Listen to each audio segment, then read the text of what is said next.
Welcome to our channel, ladies and gentlemen. President William Samoei Ruto has made a statement that has left many of his allies wondering whether they are dreaming, watching a movie, or facing a reality. William Ruto has extended an olive branch and he has told Raila Odinga, the Azimio leader, that he is ready to meet him. Not next week, not next month, but tomorrow. Yes, tomorrow. On his Twitter handle, this is what William Ruto wrote to Raila Odinga. My friend Raila Odinga, I'm off to Tanzania for a human capital meeting to harmonize the expansion of employment opportunities in our continent. I'm back tomorrow evening, and as you have always known, I'm available to meet one-on-one with you anytime at your convenience. That tweet has thrown the Kenya Kwanza team into confusion. It is coming hours after Raila had accused the president of snubbing the Tanzanian president Samia Suluhu Hassan, who had come here 2 weeks ago to broker a truce between the Kenya Kwanza team and Azimio. Raila had said that William Ruto invited the Tanzanian president, but when she jetted into the country secretly, because this is something that Kenyans never knew, they kept Samia waiting for the period for 2 days. Raila revealed that he was very ready, his side was ready, but the Ruto side was never ready. Now, the Kenya Kwanza team took to Twitter and Facebook and started an onslaught against Raila, that this guy wants nusu mkate, Samia was not in the country, Ruto can never do such a thing, Ruto does not want to meet Raila Odinga. For some time there was a kind of an altercation between these junior bloggers. I have always told you that you be very careful whenever Raila says something. Please, 99.99% chances are that whatever he's saying is true. I was waiting for an official communication from the government of Kenya to deny, or from the Tanzanian government to deny whatever Raila was talking about. Samson Chirigai, a very close ally of William Ruto, went ahead and wondered. In fact, if there was one person who's enjoying the trappings of power, it is Samson Chirigai. He was wondering why Raila had called off the demonstrations, because he was saying they were ready to crash once for all, and once for all there's a new fraternity, so that we would never witness any demonstrations. In fact, according to him, he was calling it blackmail. I wonder what he's thinking now that William Ruto himself has come out and is saying that he's ready to meet Raila Odinga.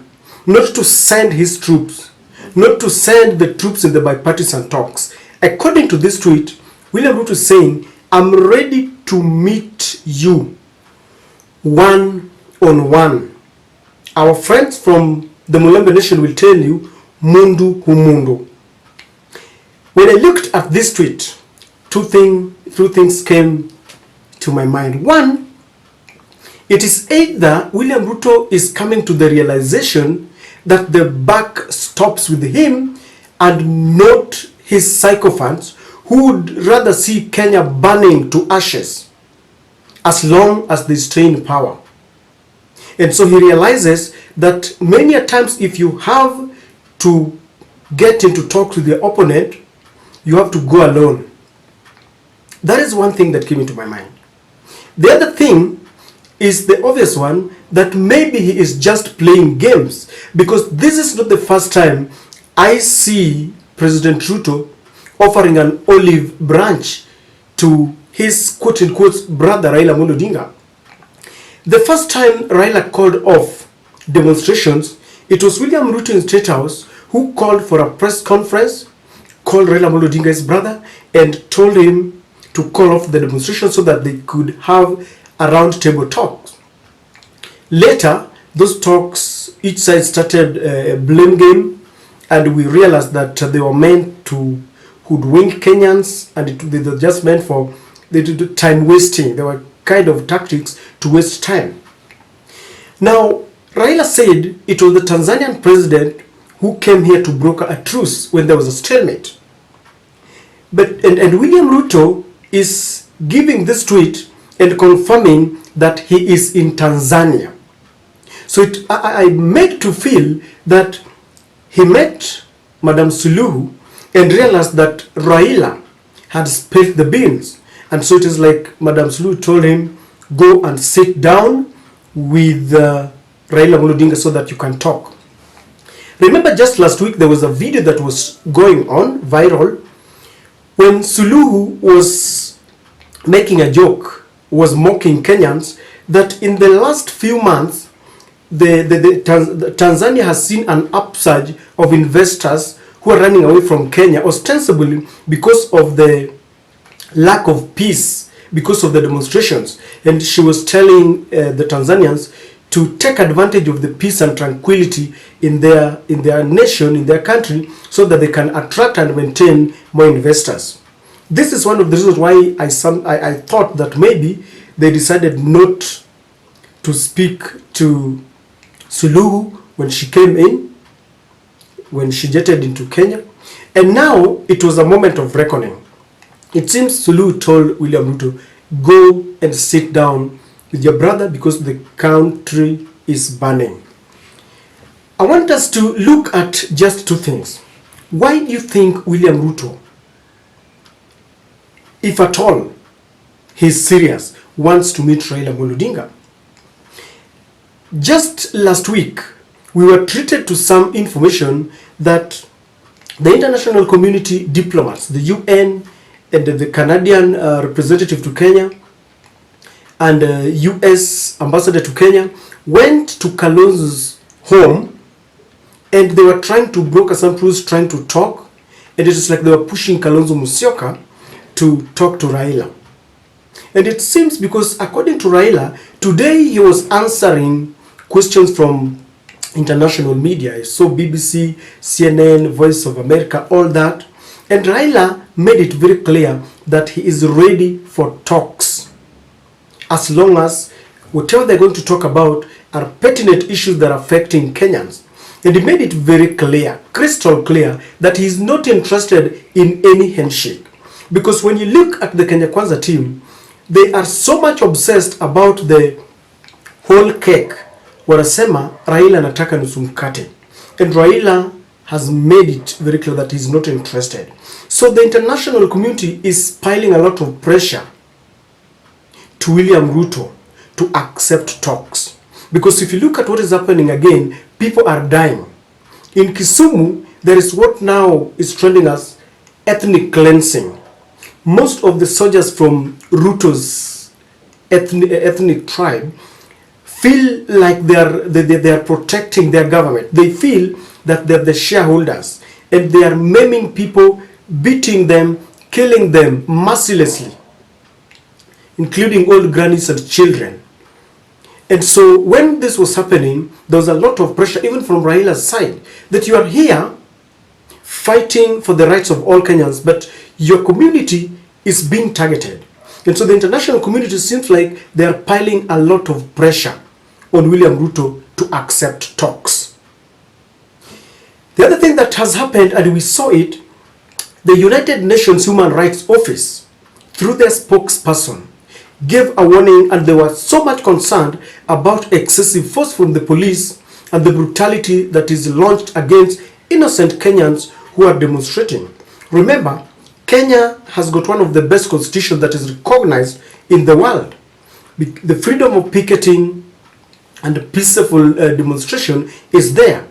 Raila has accused the government of unleashing terror on people who are peacefully demonstrating. So the warning from the United Nations Human Rights Office has also contributed to this, because there is too much pressure. By refusing to meet Raila Odinga, he is confirming that he is only hell-bent into killing people, maiming them, and trying to gag them of their right of peaceful, because it was very clear from the statement that Kenyans must be left to exercise their privileges and rights within the constitution. A letter had been written to the ICC, and one person who was being targeted is the IG, Inspector of Police, Japheth Koome. He's been quiet for a while after his name was mentioned. And today, Kalonzo mentioned it again, that if people are not careful, they are going to be sent to The Hague. And I also hear and understand that International Criminal Court has brought representatives, and they are keenly watching and monitoring what is happening in Kenya. With all these factors, I believe William Ruto had no choice but to meet Raila Odinga, because Raila has exposed this administration to the international community, to the whole world. Today, he said he was ready. He exposed the killing that is going on against his own tribe, against his own ethnic group, and William Ruto has been exposed. So he's coming to talk, even if it is just going to be the way he did the first one, just to make sure that there is ceasefire, but they are not serious with it. And I have a feeling that he has been told to meet Raila one-on-one. The fear in these talks is one. The Kenya Kwanza team feels that if there is going to be a handshake, Raila is going to take part of the government. The Azimio fraternity feels that if Raila joins the government, then he will be gagged. He will no longer be talking about issues. He will no longer be checking this government. This time round, the people who have been killed, and the talks, if at all, must surround the cost of living, and the people who have been killed and the people who have been maimed, the government, that is my approach, should meet the cost, the medical and the burial costs. What are some of these things that Raila has been talking about when it comes to the cost of living? Number one is the return of the subsidies. The subsidies on fuel, on maize flour, on electricity. All these were placed and initiated by the former President Uhuru Kenyatta to cushion against the corona and all this, but William Ruto removed them. Then there is the Finance Bill 2023 that is inviting taxes, value-added tax on fuel products, that is going to impact on the life of Kenyans. The cost of living is going to skyrocket, because already Kenyans can't even meet the cost of living. So this must be talked about. It is pending in court, courtesy of Okeya Mutata, whose home and office was raided just last week. So as they talk, it should not be about the two of them, it should be about the cost of living.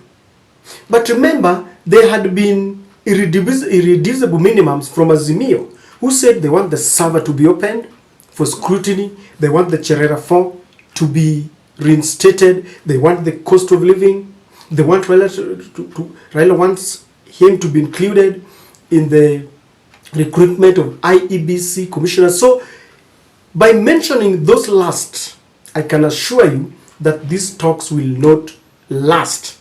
Because when you tell William Ruto to scrutinize the server, you want to expose Chebukati, you want to expose the IEBC, you want to expose US and all these people.